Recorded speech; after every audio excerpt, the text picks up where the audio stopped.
Sreekumar മനയിൽ, V D സതീശന് ഇത് എന്തു പറ്റി? സ്വന്തം പിള്ളേരെന്ന് പറഞ്ഞുകൊണ്ട് നടന്നിരുന്ന ആളുകളിൽ നിന്ന് തിരിച്ചടി ഉണ്ടായത്. രാഹുൽ മാങ്കൂട്ടത്തിലിന്റെ കാര്യമാണ് ഞാൻ പറഞ്ഞത്. അതിന്റെ ഒരു വെപ്പാളത്തിലാണോ വി ഡി സതീശൻ ഇപ്പോൾ?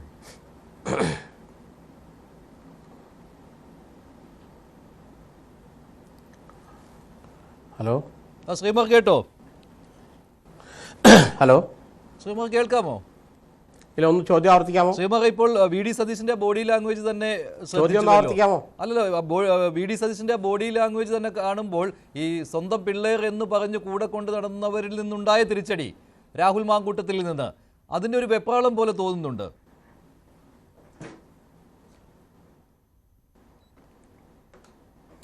അല്ല മഞ്ജുഷ, ഞാൻ പറയുന്നത് കേൾക്കാമെന്ന് വിശ്വസിക്കുന്നു. കേൾക്കാം. ഇതിൽ നമ്മളെ ഈ കേരള രാഷ്ട്രീയം എന്ന് പറയുന്നത് ലൈംഗികാരോപണ കഥകൾക്ക് പകരം ലൈംഗികാരോപണ കഥകൾ കൊണ്ടുവന്ന് മുന്നോട്ട് പോകാനുള്ള ഒരു അപസംബന്ധ നാടകവേദിയാക്കി തീർക്കരുതെന്നാണ് എനിക്ക് ഈ രാഷ്ട്രീയക്കാരോട് എല്ലാവരും പറയാനുള്ളത്. കാരണം എന്ന് വെച്ചാൽ ഞങ്ങൾക്കെതിരെ ഇത് വന്നു, ഇതാ നിനക്കെതിരെ അപ്പുറത്തേക്ക് അതിലും വലുത് വരാൻ പോകുന്നു, പിടിച്ചതിനേക്കാൾ വലുതാണ് അളയിലുള്ളത്. ഇത്തരത്തിലുള്ള രാഷ്ട്രീയം ഇവരെ ഈ കോൺഗ്രസിനെയും CPM-നെയും ഒരു രാഷ്ട്രീയ കക്ഷി എവിടെ കൊണ്ടുവന്ന് എത്തിക്കില്ല. ജനങ്ങളുടെ മുന്നിൽ അപഹാസ്യരാക്കുകയുള്ളൂ എന്നുള്ള കാര്യം അവിടെ നിൽക്കട്ടെ, അതാണ് അതിൻ്റെ വസ്തുത. പിന്നെ ഇപ്പോൾ ഈ രാഹുൽ മാങ്കൂട്ടത്തിനെതിരെ നടപടി എടുത്തു കഴിഞ്ഞു. അദ്ദേഹം കോൺഗ്രസിൽ ഇപ്പോൾ അംഗമല്ല, MLA മാത്രമാണ്, ഒരു സ്വതന്ത്ര MLA മാത്രമാണ് എന്ന് പ്രഖ്യാപിച്ചു കഴിഞ്ഞു.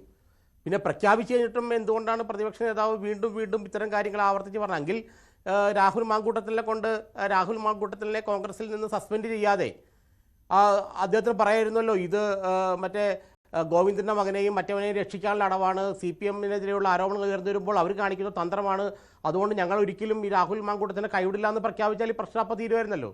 അപ്പോൾ അവിടെ കൈവിടുകയും ചെയ്തു. എന്നാൽ ഇനി വരുന്നിടത്ത് വെച്ച് കാണാം എന്നുള്ളൊരു ചോദ്യം ഉയർത്തുന്നു.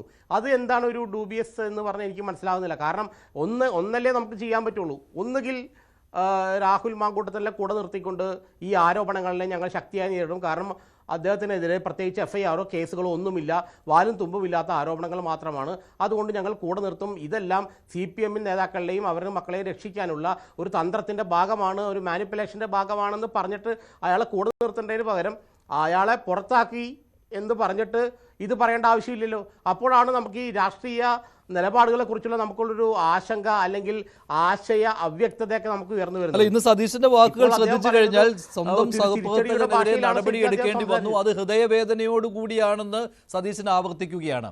അപ്പോൾ ഇതിനുള്ള സാഹചര്യം വന്നു, അത് പക്ഷേ ഇതൊരു ഗൂഢാലോചനയാണെന്നോ ഇതിനെതിരെ പ്രതിരോധം തീർക്കുവാനോ പറ്റാത്ത രീതിയിൽ കോൺഗ്രസിന്റെ ആഭ്യന്തര രാഷ്ട്രീയത്തിൽ തന്നെ വലിയ പൊട്ടിത്തെറിയുണ്ടായി. വനിതാ നേതാക്കൾ പോലും നടപടിയെടുക്കണം എന്നുള്ള ശക്തമായ ആവശ്യം ഉന്നയിച്ചു. അവർ പറഞ്ഞ രീതിയിൽ MLA സ്ഥാനത്ത് നിന്ന് പുറത്താക്കിക്കൊണ്ടുള്ള ഒരു നടപടി ഉണ്ടായില്ല എങ്കിൽ പോലും പാർട്ടിയുടെ പ്രാഥമിക അംഗത്വത്തിൽ നിന്ന് സസ്പെൻഡ് ചെയ്യേണ്ടി വന്നു. അപ്പോൾ അതിനുള്ളൊരു വിഷമം സതീശന്റെ മുഖത്ത് പ്രതിഫലിക്കുന്നുണ്ടോ? ഇത്രമാത്രം ഒരു മുന്നറിയിപ്പ് നൽകാൻ എൻ്റെ ചേഷ്ടകൾ തന്നെ കണ്ടുകൊള്ളൂ എന്ന് പറഞ്ഞുകൊണ്ടാണ് അദ്ദേഹം ഈ കാര്യങ്ങളെല്ലാം പറയുന്നത്. അതായത് നിങ്ങൾ കരുതിയിരുന്നോളൂ, നിങ്ങൾക്കെതിരെ വലിയ സാധനം എൻ്റെ കയ്യിലുണ്ട്, ഞാൻ പൊട്ടിക്കാൻ പോവുകയാണ് എന്ന്. മഞ്ജുഷ, ഈ മുഖം നന്നാവത്തിന് കണ്ണാടി പൊട്ടിച്ചിട്ട് കാര്യമില്ല എന്ന് പറയില്ലേ?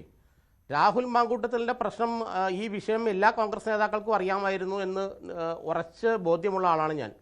ഏറെക്കുറെ എല്ലാ നേതാക്കൾ എന്ന് പറഞ്ഞാൽ ഏറെക്കുറെ പ്രധാനപ്പെട്ട നേതാക്കൾക്കെല്ലാം ഇത്തരത്തിലുള്ള നിരവധി പരാതികൾ അദ്ദേഹത്തെക്കുറിച്ച് ലഭിച്ചിരുന്നു.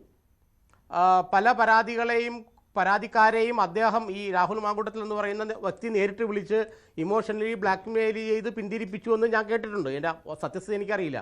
അപ്പോൾ അങ്ങനെല്ലാം കോൺഗ്രസിലെ നേതൃനിരയിൽ ഇതെല്ലാം സജീവ ചർച്ചാ വിഷയമായിക്കൊണ്ടിരിക്കുമ്പോൾ ഇങ്ങനെ ഒരു ആരോപണം ഉയർന്നു വരുമ്പോൾ ആദ്യം ചെയ്യേണ്ടത് എന്താണ്?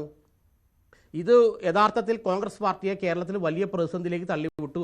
തെരഞ്ഞെടുപ്പിലെ സാധ്യതകൾ പോലും അട്ടിമറിക്കുന്ന രീതിയിലേക്ക് മുന്നോട്ട് പോയി. അപ്പോഴെന്താണ് അങ്ങനെ വരുമ്പോൾ ഈ വനിതാ നേതാക്കളൊക്കെ പറഞ്ഞൊരു കാര്യമുണ്ട്. എന്താണെന്നറിയാമോ? അവർക്കൊന്നും ഈ നേതാക്കൾക്ക് ജനങ്ങളെ അപ്രോച്ച് ചെയ്യാൻ ഇനി അത്ര എളുപ്പമല്ല. ഈ രാഹുൽ മാങ്കൂട്ടത്തിലെ പാർട്ടിയിൽ നിർത്തിക്കഴിഞ്ഞാൽ ഇവർ ഈ നേതാക്കളും പ്രവർത്തകരൊക്കെയാണ് ജനങ്ങളുടെ ഇടയിലേക്ക് ഇറങ്ങിച്ചെല്ലുന്നത്. അവർ അടുത്ത ഇലക്ഷനിൽ ഇറങ്ങിച്ചെല്ലുമ്പോൾ ആളുകളെ അപ്രോച്ച് ചെയ്യാൻ, ആളുകളെ റീച്ച് ഔട്ട് ചെയ്യാൻ, അവരോട് സംസാരിക്കാൻ, അവരെ അഭിസംബോധന ചെയ്യാൻ ഈ രാഹുൽ മാങ്കൂട്ടത്തിലിനെയും വെച്ചുകൊണ്ട് പറ്റില്ല. അതുകൊണ്ടാണ് അവർ ഉറപ്പിച്ച് പറഞ്ഞത് മാറ്റണം, ഇവയാളെ MLA സ്ഥാനം അടക്കം രാജിവെപ്പിക്കണം എന്ന് പറഞ്ഞത്. യഥാർത്ഥത്തിൽ MLA സ്ഥാനം അടക്കം രാജിവെപ്പിക്കണമെന്ന് പാർട്ടി നേതൃത്വം ആഗ്രഹിച്ചെങ്കിലും രാഹുൽ മാങ്കൂട്ടൻ രാജിവെക്കാൻ തയ്യാറായിട്ടുണ്ടാവില്ല. അത് വേറെ ഒരു അതിൽ കോൺഗ്രസിൽ അടുത്ത കാലത്ത് ഉരുണ്ടുകൂടിയ ചില ശാക്തിക ചേരിയിൽ ഉണ്ടായ പ്രശ്നങ്ങൾ മൂലമാണ്. ഷാഫി പറമ്പലിന്റെ നേതൃത്വത്തിൽ ഒരു ശാക്തി കച്ചേരി രൂപം കൊള്ളുകയും അവർ ആദ്യം വി ഡി സതീശനായിട്ട് അലയൻസ് ഉണ്ടാക്കുകയും പിന്നെ എപ്പോഴോ സതീശനിൽ നിന്ന് അകലുകയും ചെയ്തു എന്നാണ് നമുക്ക് ഈ കോൺഗ്രസ് രാഷ്ട്രീയം പഠിക്കുന്ന ആളുകൾക്ക് മനസ്സിലാക്കാൻ കഴിയുന്നത്. ഈ ശാക്തി കച്ചേരിയുടെ ഉദയവും അസ്തമനവുമൊക്കെയാണ് യഥാർത്ഥത്തിൽ ഈ പ്രശ്നങ്ങളിലേക്ക് നയിച്ചതും. അതവിടെ നിൽക്കട്ടെ.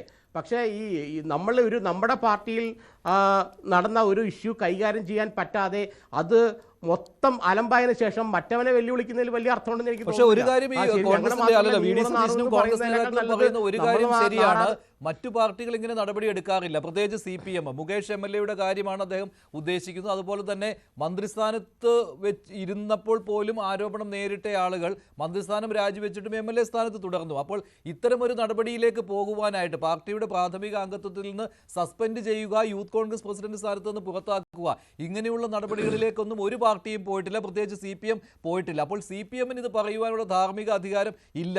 ഇക്കാര്യം എടുത്തു പറഞ്ഞുകൊണ്ട് ശക്തമായ പ്രതിരോധം തീർക്കുവാൻ കോൺഗ്രസിന് കഴിയും.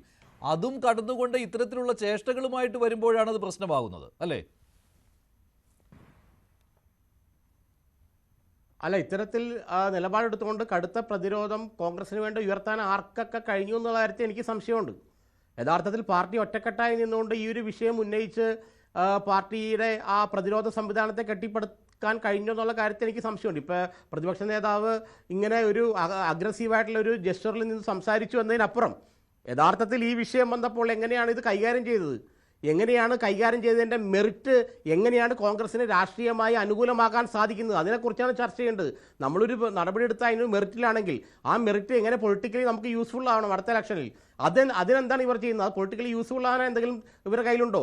അതിന് പകരം നമ്മളിങ്ങനെ അഗ്രസീവ് ജസ്റ്ററായിട്ട് ഒരു രാഷ്ട്രീയത്തിൻ്റെ സ്വഭാവം നമ്മൾ ഉദ്ദേശിക്കുന്ന പോലെ പെട്ടെന്ന് മാറി വരുന്ന സ്വഭാവമാണ്. കാരണം ഈ ഒരു അഗ്രസീവ് ജസ്റ്റർ ഒരു പക്ഷേ നാളെ പാർട്ടിക്ക് തിരിച്ചടിയായേക്കാം.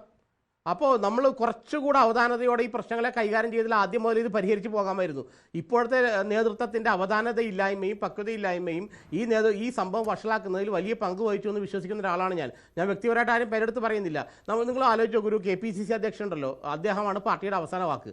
ഇത്തരം വിഷയങ്ങളിൽ അവസാന വാക്ക് പറയേണ്ട ആൾ ശരിക്കും അദ്ദേഹമാണ്. കാരണം സംഘടനാപരമായ കോൺഗ്രസ് പാർട്ടിയിലെ ഒരു MLA-ക്കും യൂത്ത് കോൺഗ്രസ് സംസ്ഥാന പ്രസിഡന്റ് എന്ന് വെച്ചാൽ KPCC നിർവാഹക സമിതി അംഗം കൂടിയാണ് അദ്ദേഹം. അദ്ദേഹത്തിനെതിരെ ഒരു ആരോപണം വരുമ്പോൾ പ്രതിരോധിക്കുകയോ പ്രതിരോധിക്കാതിരിക്കുകയോ ചെയ്യേണ്ടത്, ഇത് രണ്ടും തിരഞ്ഞെടുക്കേണ്ട ആൾ KPCC പ്രസിഡന്റാണ്. അദ്ദേഹം എന്താണ് യഥാർത്ഥത്തിൽ ഇതിനെക്കുറിച്ച് പറഞ്ഞതെന്ന് എനിക്കിതുവരെ മനസ്സിലായിട്ടില്ല. എന്തോ അദ്ദേഹം സസ്പെൻഡ് ചെയ്യുന്നൊരു ഒരു കുറിപ്പ് നോക്കി വായിച്ചതല്ലാതെ എന്താണ് ശരിക്കും സണ്ണി ജോസഫ് എന്ന KPCC അധ്യക്ഷൻ ഇക്കാര്യത്തിൽ ഇടപെട്ട് കോൺഗ്രസ് പാർട്ടിയുടെ സ്റ്റാൻഡ് ഇതാണെന്ന് ഉറപ്പിച്ച് പറയായിരുന്നു എന്തുകൊണ്ടാണ്? ശരിക്കും KPCC അധ്യക്ഷൻ തന്നെയാണ് പറയുക. കാരണം രാഹുൽ കോൺഗ്രസ് നിയമസഭാ കക്ഷി അംഗമാണ് എന്നുള്ളത് ശരിയാണ്, നിയമസഭാ കക്ഷി നേതാവ് വി ഡി സതീശനാണ്. പക്ഷേ അദ്ദേഹം അടിസ്ഥാനപരമായിട്ട് കോൺഗ്രസ് പാർട്ടിക്കാരനാണ്. അദ്ദേഹത്തിനെതിരെ എന്ത് നടപടി കൈക്കൊള്ളണമെങ്കിലും ഈ KPCC പ്രസിഡന്റിന് സാധിക്കുള്ളൂ പാർട്ടി ഭരണഘടന അനുസരിച്ച്. കാരണം വി ഡി സതീശന് സാധിക്കില്ല. പ്രസിഡന്റിന് മാത്രമേ എപ്പോഴും കോൺഗ്രസിൽ ആരെങ്കിലും സസ്പെൻഡ് ചെയ്യാൻ പ്രസിഡൻഷ്യൽ സംവിധാനമുള്ള എല്ലാ പാർട്ടികളും അങ്ങനെ, BJP അടക്കം അങ്ങനെയാണ്. അല്ല, അത് ഇന്നലെ അങ്ങനെയായിരുന്നല്ലോ. KPCC പ്രസിഡന്റ് വാർത്താ ഘട്ടത്തിൽ സസ്പെൻഡ് ചെയ്തിരിക്കുന്നു എന്ന്. അല്ല, അതിനപ്പുറത്തേക്ക് എന്താണ് അദ്ദേഹത്തിന്റെ ഈ കാര്യത്തിൽ ഒരു പാർട്ടി നിലപാട് എന്താണ് അദ്ദേഹം വിശദമാക്കിയെന്ന് നിങ്ങൾക്കറിയാമോ? അല്ല, അദ്ദേഹം വ്യക്തമാക്കിയത് സ്ത്രീകളുടെ സുരക്ഷയും സ്ത്രീകളുടെ ആത്മാഭിമാനവും സംരക്ഷിക്കുന്ന പാർട്ടിയാണ് കോൺഗ്രസ്. അപ്പോൾ അതിൽ വിട്ടുവീഴ്ചയില്ല, അതുകൊണ്ട് പുറത്താക്കിയിരിക്കുന്നു. ഇതാണ് അദ്ദേഹം പറഞ്ഞ വാക്കുകൾ ഇന്നലെ. അല്ല, അത് അദ്ദേഹം പുറത്താക്കിക്കൊണ്ടാണ് പറഞ്ഞത്. ഈ വിഷയം ഉണ്ടായിട്ട് എത്ര ദിവസം കഴിഞ്ഞാണ് ഈ സംഭവം നടക്കുന്നത്? ഇത് ആദ്യമേ തന്നെ ഈ വിഷയത്തിൽ ഇടപെട്ട് ക്രിയാത്മകമായ നിർദ്ദേശം നൽകി പാർട്ടിക്ക് ഒരു ദിശാബോധം കാണിച്ചു കൊടുക്കേണ്ട ആളാണ് KPCC അധ്യക്ഷൻ.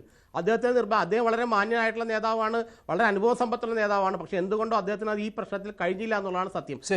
ശ്രീകുമാർ മനയിൽ നിന്ന് കോൺഗ്രസിന്റെ ചാനൽ ചർച്ചകളിൽ പങ്കെടുക്കുന്ന